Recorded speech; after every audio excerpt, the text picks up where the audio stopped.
Bonjour chers à tous, soyez les bienvenus dans la présentation de cette nouvelle vidéo. Je suis Odilon Mafon, enseignant, formateur, consultant en audit et comptabilité. Auteur du livre Comptabilité des ONG, associations et fondations.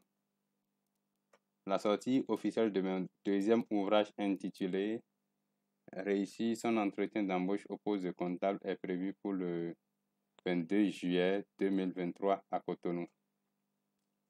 Les tickets du lancement sont déjà disponibles et sont à 6 000 francs. L'achat du ticket vous donne droit au livre et à l'accès à la salle le jour du lancement. Le lien pour l'achat du ticket est disponible dans la barre de description. Aujourd'hui, nous allons parler de l'impôt sur les revenus fonciers, communément appelé IRF. Si vous êtes nouveau sur la chaîne, n'oubliez pas de vous abonner et d'activer la cloche de notification pour ne rater aucune de nos nouvelles vidéos. Nous publions des vidéos chaque jeudi à 10h GMT+1. Sur cette chaîne, nous parlons de la comptabilité, de la fiscalité, de l'audit et de l'informatique. Alors, c'est quoi l'impôt sur le revenu foncier? D'abord, l'impôt sur les revenus fonciers est un impôt direct. Il est dû par les personnes physiques et assimilées qui perçoivent des revenus fonciers. Qu'est-ce qu'on met dans revenus fonciers? Les revenus fonciers sont en réalité les revenus des propriétés bâties telles que maisons et usines, ainsi que les revenus de l'outillage des établissements industriels attachés au fonds à perpétuelle demeure ou reposant sur les fondations spéciales faisant corps avec l'immeuble et les revenus de toute installation commerciale ou industrielle assimilée à des constructions, y compris des locations meublées. Les revenus des propriétés non bâties de toute nature, y compris ceux des terrains occupés par les carrières, les mines, les salines et marais salants, ainsi que des loyers des baux à construction. Les revenus accessoires, notamment de la location, du droit d'affiche, de la concession, du droit d'exploitation, de carrière, de redevances très foncières ou d'autres redevances analogues ayant leur origine dans le droit de propriété ou d'usufruit. Il y a également des exonérations en ce qui concerne l'imposition des revenus fonciers. Toutefois, les revenus en nature correspondant à la disposition d'un logement dont le propriétaire se réserve la jouissance ne sont pas soumis à l'IRF. L'IRF, en réalité, peut être payé à deux niveaux. Soit par le locataire par une retenue à la source lors du paiement de son loyer, soit par le propriétaire lui-même. Le taux de la retenue à la source est de 12% sur le montant des loyers effectués par les locataires. Ce taux est réduit à 10% lorsque le bailleur est soumis à l'impôt sur les bénéfices d'affaires ou à l'impôt sur les sociétés. Toutefois, les locataires, personnes physiques, sont exemptés de la retenue, à l'exception de celles qui louent par l'intermédiaire d'une entité soumise à l'impôt sur les bénéfices. La retenue est libératoire, c'est-à-dire que cette retenue viendra en déduction de l'IRF dû, mais ne dispense pas de l'obligation déclarative annuelle. Cette retenue doit être acquittée spontanément au plus tard le 10 du mois suivant pour la part du loyer du mois précédent. Lorsque le loyer est versé par anticipation, la retenue est due au plus tard le 10 du mois suivant celui du versement. quelle est à présent la base d'imposition de l'IRF? Il faut dire que la base d'imposition de l'IRF est le montant brut des loyers. Le cas échéant, ce montant est augmenté du montant des dépenses incombant globalement aux propriétaires émises par les conventions à la charge des locataires et diminué du montant des dépenses supportées par le propriétaire pour le compte des locataires. Lorsque le propriétaire n'occupe pas personnellement le logement, mais le met gratuitement à la disposition d'un tiers sans y être tenu par une obligation légale, le revenu en nature correspondant est mis dans la base d'imposition.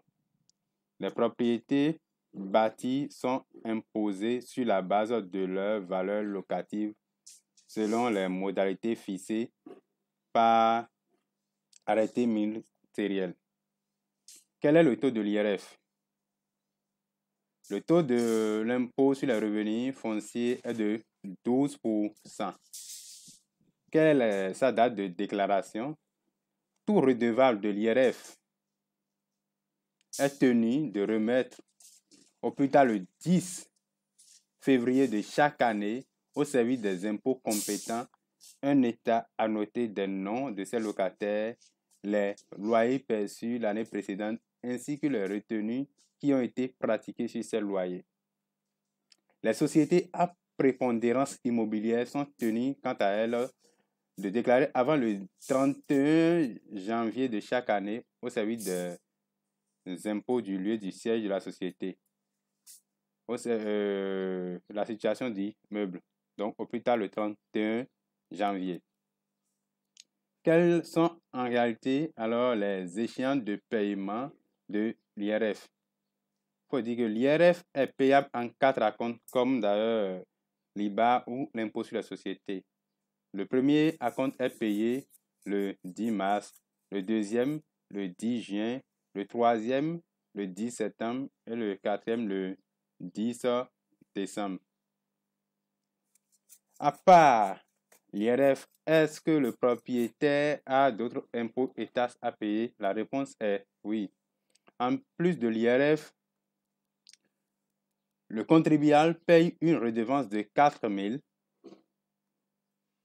au profit de l'ORTB. Donc, c'est en réalité, vous prenez l'avis d'imposition, vous allez voir au-delà de l'IRF, vous verrez également 4 000 francs.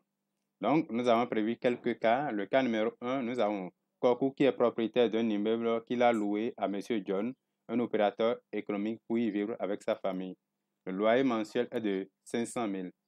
On demande de déterminer le montant de l'IRF. On demande également, est-ce que M. John peut retenir l'IRF à la source? Donc, nous avons proposé également la solution. Kokou est propriétaire d'un immeuble qu'il met en location. Les revenus ici de cette location d'immeuble est soumis à l'IRF. La base d'imposition de l'IRF, c'est bien sûr le loyer brut. Le loyer brut mensuel est égal à 500 000. Donc, annuellement, ça a fait 6 millions. Le taux d'IRF est de 12%. Donc, pour déterminer l'IRF, on va faire 12% fois le loyer, ce qui fait 720 000. En réalité, M. John est une personne non physique. A priori, il ne peut pas faire une retenue à la source. Les tests refusent. Étant une personne physique, elle ne peut pas faire une retenue à la source. C'est clair. Cas 2. M. Kokou est propriétaire d'un immeuble qu'il a loué à M. John par l'intermédiaire de Mao, une société à prépondérance immobilière pour y vivre avec sa famille. Le loyer est de 500 000. Quel est le montant de l'IRF? Est-ce que Mao peut retenir l'IRF à la source? Dans le cas d'espèce, vous allez voir que c'est similaire à l'exemple précédent, à la seule différence que le locataire a loué par l'intermédiaire d'une société à prépondérance immobilière qui est déjà soumise à l'impôt sur les sociétés. Du coup, une retenue à la source sera effectuée lors du paiement des loyers. Le taux de la retenue à la source est de 12%.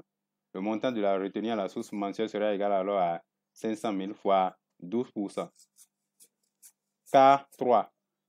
Mao, une société à prépondérance immobilière, a loué un immeuble à HTC, une société de conseil en gestion. Le loyer mensuel est de 500 000. Quel est le montant de l'IRF? Est-ce que HDC peut retenir l'IRF à la source pour reverser aux impôts? Quelle est la date de reversement de la retenue à la source? La solution est également là. Le loyer annuel, ça fait 12 fois 500 000. Parce qu'on a 12 mois dans une année. Ça fait 6 millions. L'IRF serait égal à 6 millions fois 12%. Ça fait 720 000. HDC est une société de conseil en gestion, donc une personne morale. Elle doit effectuer une retenue à la source. Mao est une société à prépondérance immobilière, donc le taux de retenue à la source à effectuer par HDC est de 10%. Montant de la retenue va donner alors quoi? 500 000 fois 10% à retenir mensuellement. D'accord? Donc, par exemple, pour le loyer du mois de janvier, payé le 31 janvier, le reversement de la retenue à la source doit être effectué au plus tard le 10 février par HTC.